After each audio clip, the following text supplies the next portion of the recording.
Hello everyone. कैसे हैं भाई आप सभी लोग। स्वागत करता हूं आपका एक बार फिर से अभिमत यूट्यूब चैनल पर। और आ गए हैं आपके सामने दोबारा से सेट 2 लेकर रीजनिंग का। ठीक है, 20 सवाल करेंगे इस वीडियो में हम रीजनिंग के। ठीक है, बहुत अच्छे अच्छे सवाल हर जगह से निकाले गए सवाल, CHSL से, CGL से, CPT 1, RRB NTPC से। और लगातार हम बहुत ही अच्छी अच्छी वीडियो, अच्छा अच्छा कंटेंट आपको दे रहे हैं और आपको पसंद भी आ रही है वीडियो। तो ऐसे ही बस साथ बनाए रखें, वीडियो को लाइक करना ना भूलें। ठीक है, और चैनल को सब्सक्राइब करना भी ना भूलें। ठीक है, बस लगे रहें मेरे साथ, प्रैक्टिस करते रहें, आपको ज़रूर कामयाबी मिलेगी एंड होपफुली आपका जो एग्ज़ाम होगा, जिस भी एग्ज़ाम की आप तैयारी कर रहे हैं वो आपका क्रैक होगा। ठीक है भाई, तो चलिए इस वीडियो को शुरू करते हैं। और शुरू करने से पहले आपके लिए एक जानकारी दे देते हैं कि जो टेक्स्ट बुक है, टेक्स्ट बुक का पास अभी तक जिन भी बच्चों ने नहीं लिया है वो टेक्स्ट बुक का पास जल्दी से जल्दी खरीद लें। ठीक है, और अगर आपको 1 साल का पास लेना है तो 269 रुपीज़ का पड़ेगा, अगर आप मेरा कोड लगाएंगे अभी 10, ABHI 10। ठीक है, और आप जानते ही हैं जो टेक्स्ट बुक है वो आपका SSC के अंदर, रेलवे के अंदर, UPSC और डिफेंस और आपका IBPS बैंकिंग, हर फील्ड में ये टेक्स्ट बुक जो है वो मॉक बनाते हैं। और बहुत सारे मॉक भी यहाँ पर अवेलेबल कराए दिए जाते हैं आपके लिए। और 370 प्लस एग्ज़ाम कवर हैं। ठीक है, तो इससे ज़्यादा मॉक आपको कहीं भी अवेलेबल नहीं होते हैं एंड बहुत ही मिनिमल प्राइस पे होते हैं। तो आप अगर मेरा कोड लगाएंगे तो 270 के अंदर अंदर आपका जो 1 ईयर का पास हो जाएगा। और अगर आपको 3 ईयर का 5 पास लेना है तो 449 आपको पे करना पड़ेगा। ठीक है, तो मेरा कोड लगाना मत भूलना, अभी 10। ठीक है, और ये आप देख सकते हैं कि DFCCIL की नॉन टेक्निकल पोस्ट के मॉक कितने हैं। ठीक है, एक टॉप 3100 क्वेश्चंस का एक आपका है, उसमें आप मॉक लगा सकते हैं, करंट अफेयर्स वगैरह है, रीजनिंग वगैरह है। और आप सभी लोगों ने लगाई, अब तो लगा रहे होंगे आप लोग। ठीक है, तो जो भी बच्चे नहीं लगा पा रहे हैं वो जल्दी से जल्दी जो 1 ईयर का जो परचेज कर लें और कोड लगाना ना भूलें और जल्दी से जल्दी मॉक लगाना शुरू करें, ताकि आपका स्कोर जो है वो मैक्सिमम हो पाए और आप अपनी तैयारी को भी देख सकें कि आपकी तैयारी किस हिसाब से चल रही है। ठीक है भाई, तो मेरा कोड लगाना ना भूलें, अभी 10। ठीक है, चलिए वीडियो को शुरू करते हैं। ठीक है, और पहला जो क्वेश्चन है वो आपको स्क्रीन पर दिख रहा है, मैं तब तक ये मिटा देता हूँ और आप उसको सॉल्व करने की कोशिश करें। ठीक है, तो सबसे पहला जो क्वेश्चन है वो स्लॉक का क्वेश्चन है। ठीक है, और स्लॉक का क्वेश्चन हम कैसे करेंगे, वेन डायग्राम से करेंगे हम इस क्वेश्चन को। तो देखते हैं इसको वेन डायग्राम से कैसे होगा। ऑल डायरेक्टर आर एक्टर, सारे डायरेक्टर जो हैं, ऑल डायरेक्टर आर एक्टर, सारे डायरेक्टर जो हैं वो एक्टर हैं। No actor is a producer, actor और प्रोड्यूसर का जो है वो नो का रिलेशन है। ऑल कोरियोग्राफर आर डायरेक्टर, सारे कोरियोग्राफर जो है वो डायरेक्टर हैं। कोरियोग्राफर डायरेक्टर है तो कोरियोग्राफर जो है वो डायरेक्टर के अंदर आ जाएगा। बात समझ गए। अगला कंक्लूजन देखेंगे, कंक्लूजन पढ़ेंगे। नो कोरियोग्राफर इज प्रोड्यूसर, मतलब कोरियोग्राफर और प्रोड्यूसर के अंदर नो का रिलेशन देखो। प्रोड्यूसर का यहाँ है, कोरियोग्राफर का यहाँ है, तो ये एक्टर है, एक्टर के अंदर कोरियोग्राफर, मतलब सारे कोरियोग्राफर जो हैं वो एक्टर हैं। और एक्टर का प्रोड्यूसर से नो का रिलेशन है, तो इसका भी प्रोड्यूसर से नो का रिलेशन होगा, ये बिल्कुल सही है। समझ गए। अगला देखो, सम एक्टर आर कोरियोग्राफर, कुछ एक्टर कोरियोग्राफर है, बिल्कुल है, बिल्कुल है। सब सारे कोरियोग्राफर एक्टर हैं तो कुछ एक्टर भी कोरियोग्राफर हैं, बिल्कुल ठीक। No director is a producer, no director is a producer. अब डायरेक्टर और प्रोड्यूसर के बीच में रिलेशन देखो, देखो इसका डायरेक्ट नो का रिलेशन है और ये पूरा अंदर जो है वो डी इसके अंदर है, तो इसका नो का रिलेशन भी आपका क्या हो जाएगा, ट्रू हो जाएगा। तो ये तीनों क्या हो गए आपके, फॉलो कर गए, आपने ऑप्शन लगा दिया ऑल द कंक्लूजन फॉलो, और ये बिल्कुल आपका सही उत्तर होगा और आप अगले क्वेश्चन पे पढ़ जाएंगे इस तरीके से। ठीक है, अब इसमें बोला है find the number of triangle in the given figure, given figure के अंदर ट्राइंगल आपको बताने हैं कैसे है। तो इनकी देखो छोटी छोटी ट्रिक भी होती हैं। ठीक है, और अगर ट्रिक का मिल जाए, जैसे ट्रिक का कैसे होता है, जैसे ये ट्राइंगल है आप सभी ने पढ़ा होगा, अगर ऐसे कट होते हैं तो ये ट्रिक होती है 1 2 3, इन सबको जोड़ दो उतने ट्राइंगल होते हैं। तो ये छोटी छोटी ट्रिक होती है, लेकिन कई बार आजकल क्या कर रहा है जो TCS है वो इन ट्रिकों को फेल कर देता है, तो आपको बहुत ही अच्छी तरह ध्यान लगा के गिनने पड़ जाते हैं कई बार के ट्राइंगल होंगे कितने, तो इसमें आपका समय भी जाता है। ठीक है, क्योंकि जो समय है वो DFCCIL में बहुत है, एम्पल टाइम है आपके पास, तो उसमें समय की आपको कोई दिक्कत आने वाली है नहीं। लेकिन अगर यही क्वेश्चन CGL और CHSL में आए, जहाँ पर आपको सिर्फ और सिर्फ रीजनिंग के लिए 15 मिनट से भी कम मिलते हैं, तो वहाँ पे आपको इन क्वेश्चनों से दिक्कत हो सकती है और होती है। ठीक है, और वहाँ पर ज़्यादा बड़ा अगर आपको कॉम्प्लिकेटेड दिखे तो वहाँ पे हम छोड़ना ज़्यादा प्रेफर करते हैं। अगर आप अंदाज़ा नहीं लगा पाएंगे या सॉल्व नहीं कर पाते हैं तो। ठीक है, तो देखेंगे इसको सॉल्व करने की कोशिश करेंगे, इसमें कितने ट्राइंगल आते हैं। ठीक है, तो सबसे पहले मैं ये वाली साइड जो यहाँ पे ये लाइन है ना, इस वाली साइड से इधर वाले सॉल्व करता हूँ और देखता हूँ कितने आ रहे हैं। ठीक है भाई, और यहाँ पे हम रेड पेन ले लेते हैं चूज करने के लिए। ठीक है, अब देखो सबसे पहला ट्राइंगल तो ये रहा एक। ठीक है, फिर ये रहा आपका, एक बार मिटा देता हूँ। ठीक है, नंबरिंग दे दूंगा यहाँ पे, एक ट्राइंगल तो ये रहा आपका। ठीक है, ये छोटा वाला। उसके बाद यहाँ पे आए तो ऐसे ये आए ना, ये वाले ट्राइंगल पे आए, ये वाले ट्राइंगल पे। ये ट्राइंगल क्या है, एक, ये दूसरा, और ये बड़ा वाला तीसरा। ठीक है, ये बड़ा वाला तीसरा, तीन हो गए। ठीक है, अब देखो इस पे आए, तीन हो गए ना। अब इस पे आए ये वाले पे, ये वाले पे। ठीक है, तीन हो गए। ये देखो ये हो गया एक, मतलब तीन, ये हो गया चार, ये हो गया पाँच। ठीक है, ये छोटा वाला, और ये पूरा बड़ा वाला हो गया छः। ठीक है, छः आपको दिख गए इधर। तो मुझे ये बताओ कि जब आपको इधर इधर साइड छः दिख चुके हैं, मतलब ये जो लाइन है ये वाली, इसके इधर इधर छः दिख चुके हैं, तो जिस तरफ मतलब इस तरफ जो ये है, मतलब ये वाली आकृति है, तो इस तरफ सेम यही वाली आकृति है, तो छः तो इधर बन जाएंगे। तो छः और छः कितने हो गए, 12। तो ये हो गए आपके, हो गए ना 12, हो गए 12। सिंपल है ये तो बहुत ही। और ये जो 13वां आपका ये हो गया, ये वाला, ये हो गया आपके 13। ठीक है, बड़ा वाला। तो 13 इस क्वेश्चन का क्या है, राइट आंसर है। समझ गए ना, जो मैंने पीछे बताया था, तो मैंने पीछे ये पूरा काउंट करके बता, मान लो ये लाइन अगर जोड़ लो, तो ये मैंने पूरा ये वाला एरिया काउंट कर लिया था ना, तो ये पूरा 6 हुआ था। ऐसे ही यहाँ पे ये वाला काउंट करोगे तो ये पूरा 6 हो जाएगा, 6 6 12, और ये सबसे बड़ा वाला 13। ठीक है, तो 13 इस क्वेश्चन का उत्तर था। 13 आप निकाल चुके हैं। अगला क्वेश्चन देखेंगे तीसरा। ठीक है, आपका अल्फ़ाबेट की कोडिंग का है, तो बिल्कुल भी घबराना नहीं है। अल्फ़ाबेट से तो आप जान ही गए हैं, ABCD लिख लेना है पेपर के टाइम पे, जो A4 शीट साइड मिलेगी, उनके आपको नंबर के कोड भी लिख लेने और ऑपोजिट भी लिख लेने ऐसे करके। ठीक है, वो मैंने लिखना सिखाई दिया है आपको, मैं डायरेक्ट करा रहा हूँ। ठीक है भाई, तो देखो डायरेक्ट कैसे करोगे, ये देखो। अब देखो, जैसे ही यहाँ पे गया सी के बाद आया बी, मतलब -1, -1 -1, अगला -1 क्या आएगा, वाई। एक फिक्स हो गया, जेड वाले गलत है। ठीक है, अगला चलो, MNOPQRSTU, यू आएगा, बी वाला गलत, यू वाला ठीक। इससे आसान क्वेश्चन मिलेगा आपको, बिल्कुल भी नहीं मिलेगा। और ये सारे आए हुए हैं, लेटेस्ट क्वेश्चन है यार। ठीक है, कई बच्चे कह रहे हैं कि सर ये बहुत आसान क्वेश्चन है। अरे देखो, इनके आसान क्वेश्चन और लेटेस्ट क्वेश्चन तो लेके आ रहा हूँ, और आसान क्या और टफ क्या होते हैं मुझे बताओ, लेटेस्ट हैं सारे। ठीक है, सारे लेटेस्ट क्वेश्चन है, ऐसा नहीं है। ठीक है, और सारे टफ क्वेश्चन आने वाले हैं नहीं रीजनिंग में, जैसा पेपर आने वाला है आप जानते ही हैं।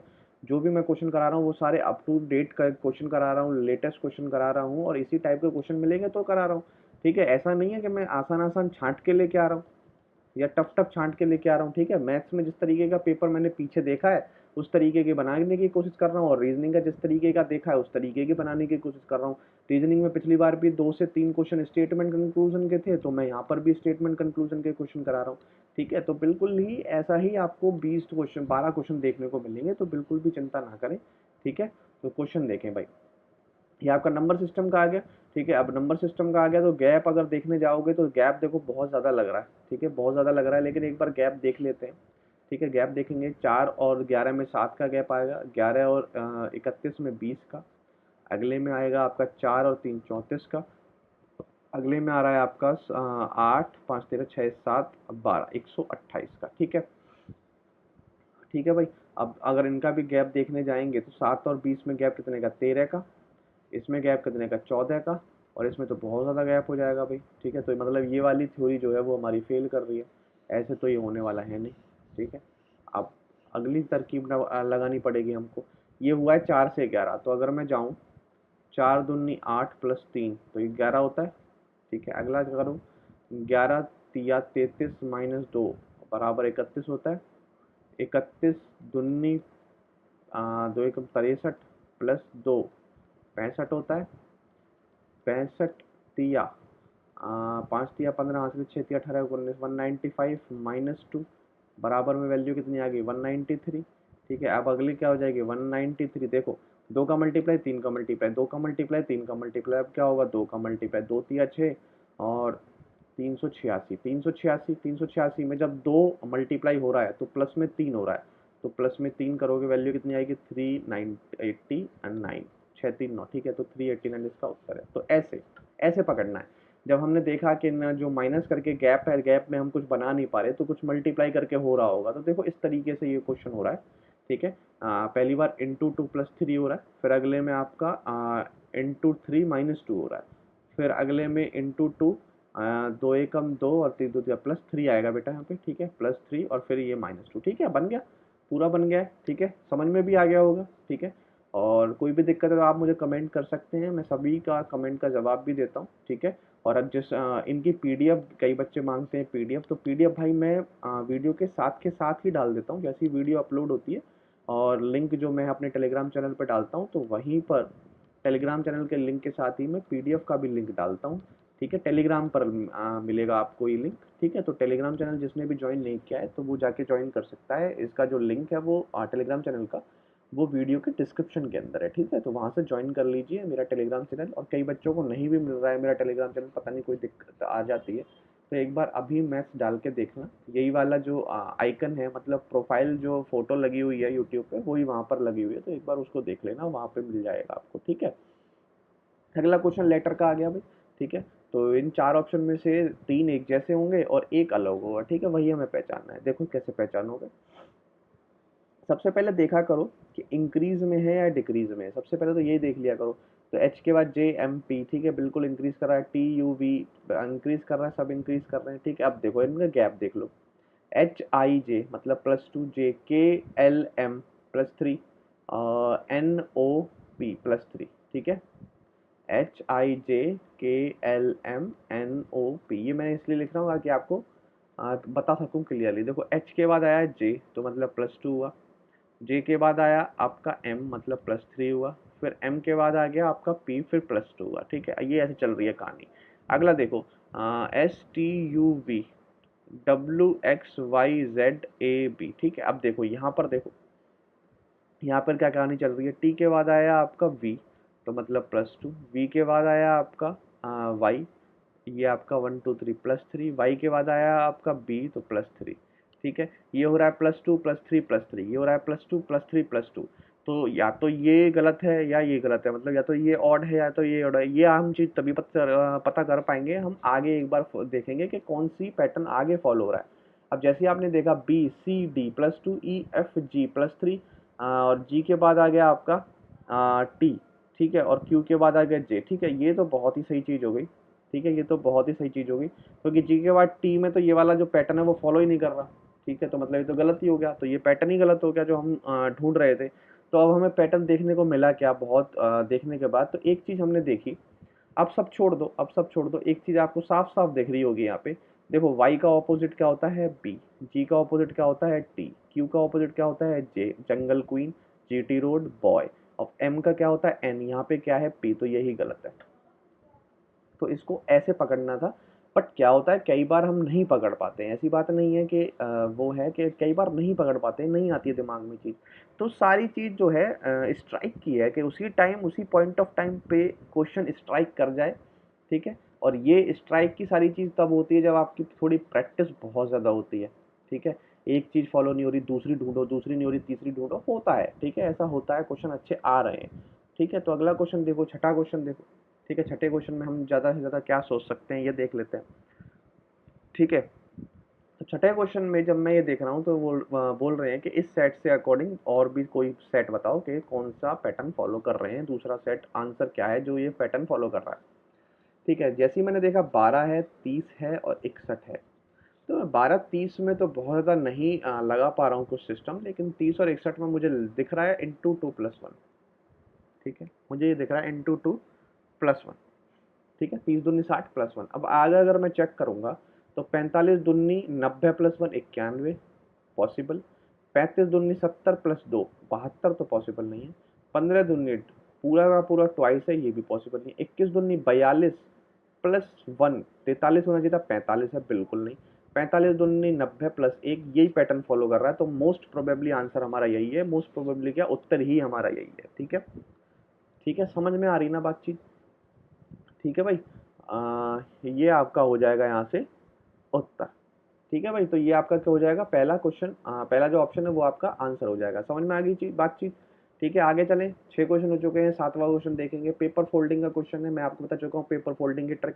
जैसे ये इधर की तरफ है तो अगली बार ये इधर की तरफ खोलोगे, खोलोगे ना, और खोलोगे तो ये जो है रेड पेन जो मैं बना रहा हूँ ये एक मिरर इमेज की तरह काम करेगा। आप खोलते हुए चलो, ये ओ यहाँ पे बना है, एक ओ यहाँ पे बनेगा, ठीक है, एक बक्सा, ठीक है, ये बक्सा यहाँ, ये बक्सा यहाँ, तो यहाँ गैप आएगा, ठीक है, यहाँ पर भी ऐसे गैप आएगा और यहाँ पर भी ऐसे गैप आएगा, ठीक है। अब ऑप्शन में ढूंढ लो, यहाँ पर भी ये और ये ओ सा, ठीक है। अब ऑप्शन इसमें एलिमिनेट करने सीखो बस, समझ रहे हो, एलिमिनेट करने। तो यहाँ पे दो हैं तो ऐसे दो आएंगे सबसे पहले तो, ठीक है, क्या आएंगे, दो आएंगे, ठीक है। लेकिन यहाँ पर देखो, यहाँ पर ये वाला पैटर्न तो फॉलो हो ही नहीं रहा है, ये वाला तो पैटर्न फॉलो होएगा ही नहीं, हटाओ इसको, ठीक है। ये देखो दो आ रहे हैं ना, देखो एक साथ दो, एक साथ दो, ठीक है, यहाँ पर इतना इतना देखो, ठीक है। और एक यहाँ पर कटा रहा है, एक यहाँ पे कटा रहा है, एक यहाँ पर कटा रहा है, एक यहाँ पे कटा रहा है। कट के अकॉर्डिंग भी ये ट्रू है और आपके ये पैटर्न के अकॉर्डिंग भी ट्रू है, तो उत्तर जो होगा आपका सेकंड ऑप्शन होगा, ठीक है। और कोई ऑप्शन उत्तर आपका पॉसिबल नहीं होगा।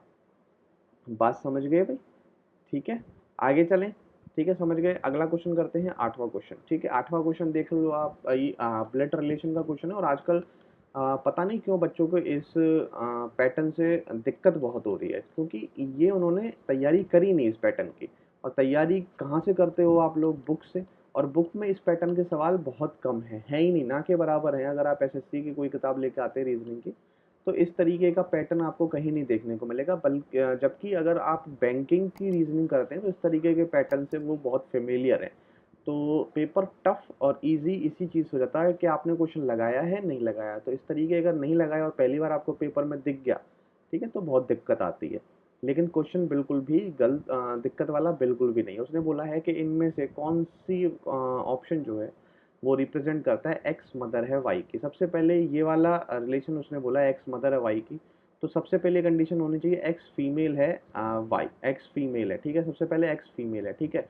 अब ऑप्शन से चेक करो कि इस किस में एक्स का जेंडर जिसमें डिफाइन ही, कईयों में डिफाइन ही नहीं हो रहा होगा, ठीक है, और कईयों में वो मेल आ रहे होंगे, तो वो ऑप्शन सिर्फ यही चेक करो आप, ठीक है। ऑप्शन तो सारे चेक करने पड़ेंगे।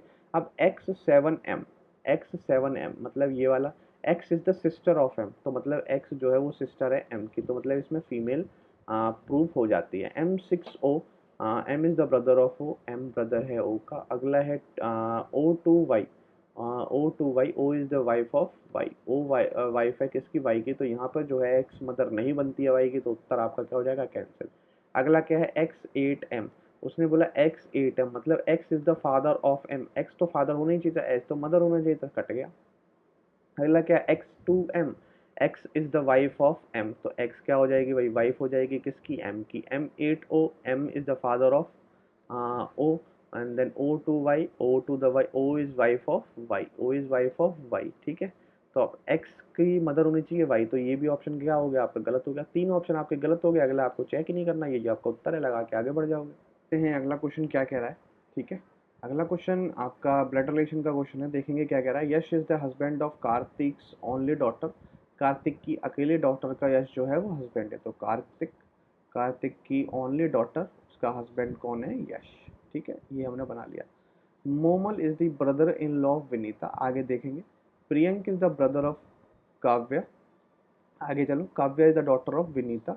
Kartik is the maternal grandfather of काव्य, जो कार्तिक है ये कार्तिक ही था, ये जो है मैटरनल ग्रैंडफादर है, मतलब मम्मी की साइड से, मैटरनल ग्रैंडफादर मम्मी की साइड से, ठीक है, किसके, काव्या के, तो यहाँ हो जाएंगी काव्या, ठीक है। तो बोला था Kavya is the daughter of Vinita, ये विनीता की डॉटर है, तो मतलब ये विनीता है, ठीक है। और Priyank is the brother of Kavya, Priyank हो जाएंगे ब्रदर, ठीक है। और Kartik is the, how is the Yash related to Momal, एक सेकंड, मोमल क्या, Momal is the brother mother in law of Vinita, Vinita की मदर इन लॉ, विनीता की मदर इन लॉ, तो विनीता की फादर तो ये हैं, उनके हस्बैंड नहीं है, और मदर इन लॉ यहाँ पर क्या हो जाएंगी, मोमल, ठीक है। कार्तिक इज द मटर, हम यश इज रिलेटेड टू मोमल, यश का मोमल से क्या रिश्ता है, यश का मोमल से जो है वो सन का रिश्ता है, क्या है भाई, इसके सन है, तो सन ही इस क्वेश्चन का क्या हो जाएगा, राइट आंसर हो जाएगा। तो अगले क्वेश्चन पे चलते हैं, 10th क्वेश्चन। क्वेश्चन करेंगे क्वेश्चन नंबर 10, क्या कह रहा है हमसे। तो आजकल क्या हो रहा है रीजनिंग में ना, मैथ्स के सवाल भी बहुत एक दो घुस के हुए आ रहे हैं, वो होते मैथ्स के हैं लेकिन वो रीजनिंग में आ रहे हैं, तो इनका भी ख्याल रखना है। ऐसा नहीं है कि समझ लो कि रीजनिंग के क्वेश्चन, ये इस तरीके के रीजनिंग में क्वेश्चन दे रहा है टीसीएस, ठीक है। क्या बोल रहा है, 7 साल पहले, 7 years फ्रॉम नाउ, 7 साल पहले नहीं, 7 साल बाद, आज से 7 साल बाद, फ्रॉम नाउ का मतलब है आज के बाद, Anamika will be as old as Malini was 4 years एगो। अनामिका उतनी ओल्ड हो जाएगी जितनी मालिनी 4 साल पहले थी। समझ गए बात को। सबसे पहले देखो, मालिनी की एज मैंने मान ली m, ठीक है, और अनामिका की मैंने प्रेजेंट एज, दोनों की प्रेजेंट एज मैंने मान ली a। जैसे हम एक्स वाई मानते हैं ना, तो मैंने m और a ही मान ली, m मालिनी के लिए, a अनामिका के लिए। बात समझ ली। 7 years फ्रॉम नाउ, 7 साल फ्रॉम नाउ, 7 साल फ्रॉम नाउ मतलब 7 साल के बाद मालिनी की एज हो जाएगी m+7, 7 साल बढ़ जाएगी। अनामिका की भी हो जाएगी a+7। उसने बोला Anamika will be as old as, Anamika की जो एज होगी वो इतनी होगी, a+7 is as old as, मतलब कंपेयर की जा रही है तो मतलब बराबर होगा। मालिनी वॉज 4 years है वो, जो मालिनी 4 साल पहले थी। क्या थी भाई, मालिनी 4 साल पहले। तो मालिनी 4 साल पहले कितनी थी, वो यहाँ पर लगा देंगे -4। ठीक है, ठीक है भाई। अब देखो, श्रिद्धि वॉज बॉर्न 2 years एगो, श्रिद्धि जो है वो 2 साल पहले ही उसका बॉर्न हुआ। एवरेज एज ऑफ जो है अनामिका, मालिनी और श्रीनिधि की, वो 10 साल, from now will be 33, from now 10 साल 33, अगर 10 साल नहीं प्रेजेंट की बात करें तो 23, 23 एवरेज है 1 2 3 का, तो सम कितना हो जाएगा, 3 का मल्टीप्लाई 69, सम कितना हो जाएगा तीनों का 69। अनामिका, मालिनी और श्रीनिधि का सम जो होगा वो 69 होगा। समझ गए। अब ये उन्होंने बोला कि श्रीनिधि वॉज बॉर्न 2 years एगो, श्रीनिधि जो है वो 2 साल पहले ही उसका बॉर्न हुआ है, तो ये जो श्रीनिधि है वो 2 साल की ही हुई। बात समझ गए। ये दो माइनस होंगे तो यहाँ हो जाएगा 67, a+m बराबर में 67। अब यहाँ से इक्वेशन बनाओ एक, m-a और 7 और 4 11, ठीक है, यहाँ पे लिख लो m-a बराबर में 11, ऐड करोगे a से a खत्म, ये हो जाएगा 2m, ये हो जाएगा आपका 7 और 1 8, 6 और 1 7, और m की वैल्यू आ जाएगी यहाँ से 39 दूनी 78, ठीक है, 39। m अगर 39 आ गया तो a की वैल्यू कितनी आएगी आपकी, 39 आ गया तो a की वैल्यू आएगी 11 कम 28, कितनी आएगी, a की वैल्यू 28 आएगी। तो यही इस क्वेश्चन का क्या था, राइट आंसर था ना। बढ़िया क्वेश्चन, अच्छा क्वेश्चन था। मैथ्स का क्वेश्चन है प्रॉपर प्रॉपर, बट रीजनिंग के अंदर है, ठीक है। हो चुका होगा ये वाला क्वेश्चन, कोई डाउट नहीं होगा। अगला क्वेश्चन देखेंगे, बहुत ही आसान क्वेश्चन। ऑपोजिट पूछा है यूज के, यू पे ऑपोजिट इन्होंने पूछ लिया है। तो यू के ऑपोजिट अगर पूछ लिया तो सबसे पहले ये देखो कि यू है कहाँ, और फिर ये चीज देखो कि जो जिसमें यू है उसमें अगले में कोई ऐसी चीज है जो कॉमन आ रही हो। तो अगर मैं इसका यूज नहीं करता, अगले में देखो यहाँ 9 है, यहाँ 9 है, अब कुछ नहीं करना आपको, यहाँ से एक क्लॉकवाइज डायरेक्शन में चलना है, यहाँ से भी और यहाँ से भी, ठीक है। अब देखो कैसे, 9 है, उसके बाद इसमें क्लॉकवाइज चल रहा हूँ मैं इसमें, ठीक है, 9 के बाद ओ आ रहा है, उसके बाद ई आ रहा है, फिर यहाँ पे देखो यहाँ पर भी 9 है, फिर यहाँ पे आई आ रहा है, फिर यहाँ पे आ रहा है आपका यू आ रहा है, ठीक है। अब जो जो आया ये इनका ऑपोजिट है, ओ का ऑपोजिट आई है, ठीक है, ई का ऑपोजिट यू है। अब 1 2 3 4, चार हमें मिल चुके हैं, अभी दो चाहिए। 9, 9 का ऑपोजिट कोई एक बच गया होगा, ठीक है, एक बच गया है और वो कौन है, ए है, ए ही है। एक 9 का ऑपोजिट क्या है, ए है, तो आपसे पूछा था यू का ऑपोजिट, यू का ऑपोजिट क्या है, ई, ई इस क्वेश्चन का क्या है, राइट आंसर है, ठीक है। ये शॉर्ट ट्रिक होती है इन क्यूब वाले क्वेश्चनों की, ठीक है। बात समझ में आ गई। अगला क्वेश्चन देखो, बार बार मिरर इमेज का क्वेश्चन कर लेंगे, ठीक है। अब देखो क्यू इधर है तो क्यू मैंने बना दिया, सबसे पहले क्यू बनेगा। अब ये जो लाइन है वो मिरर की तरफ जा रही है, तो यहाँ पर भी ये लाइन मिरर की तरफ जा रही हो जाएगी, ठीक है। तो ये टी वाले तो गलत हो गए, ठीक है। ये क्यू बराबर है, ए बराबर है, यू बराबर है। अब देखो उत्तर यहाँ आएगा, ये अगला 7 है या जे है, तो देखो क्यू ए यू जे है, 7 तो है ही नहीं, ये भी उत्तर खत्म, ये आपका राइट आंसर, ठीक है। समझ में आ रही हैं चीज़ें। आगे चलते हैं भाई, 13वां क्वेश्चन। फिर देखो नंबरों का खेल है पूरा पूरा, ठीक है। और मैंने आपको बता दिया, अगर नंबरों में आपको अभी तक स्क्वायर, क्यूब, पहाड़े, टेबल्स अगर अब भी नहीं हुई हैं तो बहुत मुश्किल होगी इन क्वेश्चनों को करने के लिए, ठीक है। अब जैसे ही मैंने इसको देखा तो बहुत आसान है ये तो, ठीक है। इसको पॉज कर सकते हैं, इन क्वेश्चन को सोच सकते हैं कि उत्तर क्या आएगा। 17 है, 17 का रिलेशन है 293 से, तो 293 के आसपास जो है वो 289 है, जो कि 17 का स्क्वायर है। और उसके बाद इसमें 4 जोड़ा गया है और 293 बना है। तो देखो एक बार, 21 के 488 से नहीं, 21 का 445 से कोई रिलेशन हो तो 21 का स्क्वायर होता है 441, और इसमें 4 जोड़ के कितना कर दिया है 445, मतलब यही है स्क्वायर +4। अब यहाँ पे देखो 488, 488 28 का स्क्वायर तो 700 से ऊपर चला जाता है, तो ये तो उत्तर है ही नहीं। 24 का होता है 576, ये भी उत्तर नहीं है। 20 का होता है 400, 400 में 4 जोड़ोगे 404, ये भी नहीं है। 22 ही इस क्वेश्चन का राइट आंसर है। समझ गए? इस तरीके से इन क्वेश्चनों को टैकल करना होता है आपको। अगला देखो, सारे नंबरिंग के इसी वजह से ले रहा हूँ ताकि आप इसमें परफेक्ट हो जाएं। अब देखो अगला थोड़ा आसान है, और भी आसान है। जैसे ही मैं देखता हूँ इसमें से आपको एक ऑड वन आउट हटाना है, तो जैसे ही मैंने देखा 12, 12 का मल्टीपल 432 होता है, बिल्कुल होता है। 7 को अगर 147 डिवाइड करो पूरा पूरा जाएगा, 800 192 करो पूरा पूरा जाएगा, लेकिन 13 को अगर आप 506 से डिवाइड करने चले गए तो वो डिवाइड नहीं होगा। क्योंकि नहीं होगा क्योंकि देख सकते हो 13 तिया 39 और 11 और 16, 116 नहीं होता। अगर 117 होता तो ये डिवाइड होता, और जब अगर ऐसा होता तो फिर ये वहाँ उत्तर ही क्यों होता? उत्तर ये है तो इसको ऐसा होना पड़ा ताकि ये 13 से डिवाइड ना हो। समझ गए? अगला क्वेश्चन है देखो 15 वाला। वही पैटर्न वाला है, मैं आपको बहुत बार बता चुका हूँ। ये पैटर्न वाला क्वेश्चन, सब लॉजिक ढूंढो, ऑप्शन से ढूंढो, एलिमिनेट करो, सब यही है। ठीक है? एल एक ब्लैंक है, सी और एच है। ठीक है, एल एक ब्लैंक है, सी और एच है। और जैसी आपने यहाँ नजर मारी, एक बार यहाँ नजर मारो लास्ट में। एल है, एक ब्लैंक है, सी है, एच है। ठीक है, मतलब मिलता जुलता आ रहा है। तो एल एक ब्लैंक, तो मतलब यहाँ पे वैल्यू क्या होनी चाहिए थी? जी होनी चाहिए थी। क्या होनी चाहिए थी? जी होनी चाहिए थी। अब ऑप्शन में देखो पहला जी कहाँ पर है? ना यहाँ पे है ना यहाँ पे, यहाँ पर है। ठीक है, अब अगला देखो सी एच, यहाँ ब्लैंक है और यहाँ पे देखो सी एच के बाद क्या है? टी है। तो यहाँ पे क्या होना चाहिए था? टी होना चाहिए था। टी जो है वो फर्स्ट ऑप्शन में तो है और लास्ट ऑप्शन में भी है, तो टी वाला तो मामला जो है वो सुलझाने। ठीक है, आगे देखो सी एच, सी एच। अब देखो यहाँ पे बार बार आ रहा है सी एच, तो अगला में क्या होगा? C H. ठीक है, और यहाँ पे क्या होगा? सी एच, और यहाँ पे क्या होगा? C H. मतलब ये सेकंड लास्ट जो वैल्यू आ रही है सी एच आ रही है, सी एच इसी में आ रही है, एच जो है वो इसी में आ रही है, इसमें आ रही है एल। तो ये आप उत्तर ये भी गलत, सिर्फ यही उत्तर ठीक। ठीक है, समझ गए? कुछ नहीं होता है इसमें, सिर्फ पैटर्न आपको ढूंढना होता है, और बहुत ही आसान क्वेश्चन होता है, बट टाइम कंज्यूमिंग बहुत है। ठीक है, और अगर आप इसको आराम से नहीं कर रहे हैं तो गलती के चांसेस थोड़े से ज़्यादा हैं। अगला क्वेश्चन देखेंगे 16। कोडेड लैंग्वेज है 924 को, जो है वो कोड किया गया है दे लाइक टोमेटो। 935 को वी लव टोमेटो एंड 956 को टोमेटो लव मैंगो। तो बताओ मैंगो का कोड क्या है? ठीक है, इसको तो मैं आपको पहले ही बता चुका हूँ कि कैसे करना है आपको। ये फर्स्ट इक्वेशन है और ये दूसरी इक्वेशन है, इनको कंपेयर करो। दे लाइक टोमेटो और वी लव टोमेटो, तो इसमें जो है टोमेटो कॉमन है। टोमेटो, टोमेटो कॉमन है और इसमें कोई एक कोड भी कॉमन होगा 924, और यहाँ है 935, मतलब 9 का जो कोड है वो क्या है? टोमेटो है। अगला देखो, अब इसको इसको ही लो और इसको ले लो।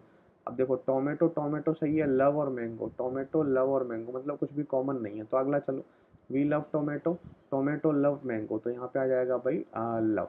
कितना आ जाएगा? लव आ जाएगा। यहाँ पे क्या वैल्यू है? 935, यहाँ से 956, तो मतलब 5 जो है वो लव का कोड हो गया। अगर 5 लव का हो गया तो यहाँ पे सिर्फ 3 बचा, 3 बच गया तो क्या बचा? वी बचा।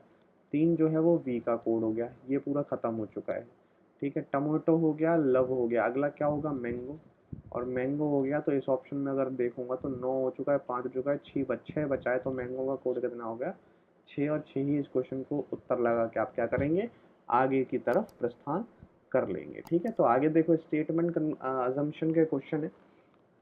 इन क्वेश्चनों को बहुत ही ध्यानपूर्वक पढ़ेंगे और अपनी थिंकिंग कैपेबिलिटी के अकॉर्डिंग उत्तर देने की कोशिश करेंगे। देखो, x did not solve the equation on the black board with the chalk.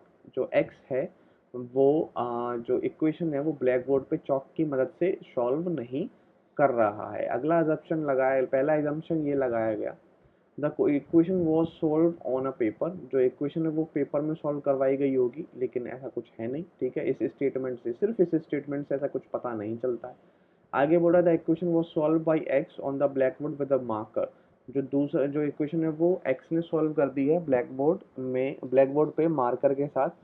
क्या पता ये एग्जाम्पशन हो तो, लेकिन इसका स्टेटमेंट से कोई भी लेना देना नहीं है। ठीक है, स्टेटमेंट अगर कोई ऐसी होती जिससे कोई लेना देना होता तो हम इसको उत्तर मान भी सकते थे, बट यहाँ पे एक कोई इसका जो है स्टेटमेंट से कोई लेना देना बन नहीं रहा है, सेकंड का भी और फर्स्ट का भी। तो यहाँ पर जो है उत्तर जो है वो neither one not two implicit आपका उत्तर हो जाएगा। ठीक है भाई, 17 क्वेश्चन हो चुके हैं, लास्ट के 3 क्वेश्चन है और बहुत ही बढ़िया क्वेश्चन है। ठीक है, देखो इस क्वेश्चन को देखो। अगला क्वेश्चन करते हैं, क्वेश्चन नंबर 18। क्वेश्चन नंबर 18 क्या कह रहा है कि एक आपको पैटर्न दिया गया है और उसी को आपको इसमें सॉल्व करा के दिया गया है, और इसको आपको ये वाला सॉल्व करके ये वाली उत्तर निकालना है। ठीक है, आसान क्वेश्चन है, कुछ भी ऐसा टफ क्वेश्चन नहीं है। ठीक है, बस हमें देखना है कि कौन सी चीज़ यहाँ पर किसकी वजह से है, क्यों है। ठीक है, बस इतना फाइंड आउट करना है। जैसे मैंने यहाँ पर 4 देखा, यहाँ 5 देखा, तो एक चीज़ मेरे पे नज़र गई, तो ये जो बाहर वाली साइड है 1 2 3 4, इसकी 4 है तो इसका 4 का मल्टीप्लाई हो रहा है। इसकी 5 है तो इसमें 5 का मल्टीप्लाई हो रहा है। और जो हमें निकालनी है, इसकी साइड 6 है तो इसमें 6 का मल्टीप्लाई होगा ही होगा। अगला क्या है, 3 प्लस पी। देखो पी है, पी की साइड कितनी है 3, उससे 3 से ऐड किया जा रहा है। यहाँ पे अगर मैं 4 ले लेता हूँ तो 4 की साइड है कितनी 6, 6 से ऐड कर दिया जाएगा प्लस में। क्यू की साइड भी क्या है 4 है, 4 प्लस क्यू किया जा रहा है। यहाँ पे देखो 2 की साइड भी जो है वो 4 है, 4 प्लस 2 किया जाएगा, 4 प्लस 2 किया जाएगा प्लस। अगला क्या बच गया, 3 बच गया, 3 की साइड कितनी है 5 और प्लस में 3। ठीक है, ये हो गया हमारा रेडी। अब इसको सॉल्व कर लेंगे, कुछ भी नहीं है। 6 4 10, 4 2 6 और 5 3 8, 28 18, 18 से 24, 24 शिफ्ट के कितने हो जाएगा 144। 144 इस क्वेश्चन का क्या है, राइट आंसर है, ये रहा 144। ठीक है, समझ गए। अब कौन सा क्वेश्चन करना है भाई, हमारे 18 क्वेश्चन हो चुके हैं, लास्ट के दो क्वेश्चन बचे हैं, बहुत ही बढ़िया क्वेश्चन है। ठीक है, इस क्वेश्चन को भी बहुत मतलब मैं अच्छा मानता हूँ, बढ़िया क्वेश्चन है। ठीक है, देखो वी के बार ऊपर बार है या ट्राइंगल ही मान लो इसको, is stand for adding the first number to thrice the second number. Adding the first to thrice the second number, तो इसकी वैल्यू आपको निकालनी है। सबसे पहले ब्रैकेट सॉल्व होगा और ब्रैकेट के अंदर जो वैल्यू है वो है 4 दिस एंड 5। उसने बोला है adding the first number to thrice the second, इसका थ्राइस 5 दिया 15, इनका एडिशन हो जाएगा 19। 19 के बाद ये वाली वैल्यू आ जाएगी वी मतलब ट्राइंगल और 6। ठीक है, अब क्या करना है, 19 प्लस में थ्राइस द सेकंड नंबर 6 दिया 18, 19 18 वैल्यू कितनी हो जाएगी 37, कितनी हो जाएगी 37। 37 इस क्वेश्चन का क्या है, राइट आंसर है। ठीक है ना इजी, कोई भी दिक्कत इसमें किसी भी तरीके की। ठीक है, कोई दिक्कत नहीं होगी। और अगला क्वेश्चन करते हैं, क्वेश्चन नंबर 20। ठीक है, आज की क्लास का लास्ट क्वेश्चन होगा हमारा। और लिट का कोड है 123, एल का कोड है 4512, यल का कोड है 2247। तो बताओ एफ एल वाई का कोड। ठीक है, तो बिल्कुल भी गधे घोड़े की तरह ऐसे नहीं लग जाना कि सबसे पहले LIT लिखो और इसके नीचे 123 लिखो, फिर LEFT लिखो 4512, फिर इसमें जुगाड़ तिकड़मबाजी कुछ बनाते डोलो। नहीं, ऐसे नहीं होने वाला ये वाला क्वेश्चन। ठीक है, इसमें क्योंकि जो लेटर आपको ऊपर गिवन है उसी से आपको FLY लेटर बनाया गया है, तो मतलब लेटर कोडिंग है इसमें बेसिकली। ठीक है, वो हमें पहचाननी है। ठीक है, अब देखो एल, देखो यहाँ पे 2 बार आया और अगली में देखो एल यहाँ पर भी देखो 2 बार आया है, दो दो जो है वो 2 बार आया है। तो मतलब FLY के अगर आप कोड लेने आए हो तो एल का कोड इसमें 2 होगा, और 2 अगर होगा तो ऑप्शन में जो बीच में 2 है वो कैंसिल हो जाएगा, यहाँ 4 है यहाँ 7 है। ठीक है, ये भी हो सकता है, ये भी हो सकता है। ठीक है, आगे चलते हैं। अब या तो वाई का ढूंढ लो या एफ का ढूंढ लो सबसे पहले। ठीक है, जो भी मर्जी आपकी हो वैसे आप ढूंढ लो। ठीक है, वाई का ढूंढना आसान है क्योंकि देखो यहाँ पर ई है और ई में 4512 है, और यहाँ पर देखो यहाँ पर सिर्फ 4 और 7 है। 7 तो पॉसिबल कहीं है नहीं, 4 तो कहीं है नहीं, 4 है और यहाँ पर 4 है। और एफ की किसकी बात हो रही है, वाई की, वाई वाई की बात हो रही है ना, हाँ वाई। देखो वाई ई तो हो गया ना, ई की वैल्यू तो आपकी 4 4 हो गई, ई की 4 हो गई, वाई की 2, एल की 2 2 1 हो गई, तो वाई की वैल्यू कितनी बची आपकी, ये बची आपकी वाई की वैल्यू 7। ठीक है, 2 7, 2 आगे है और 7 उसके पीछे है, 27 आना चाहिए लास्ट की 2 डिजिट। यहाँ 23 है, ये उत्तर पॉसिबल है, 27 यही उत्तर आपका क्या है, पॉसिबल है। ठीक है, समझ गए।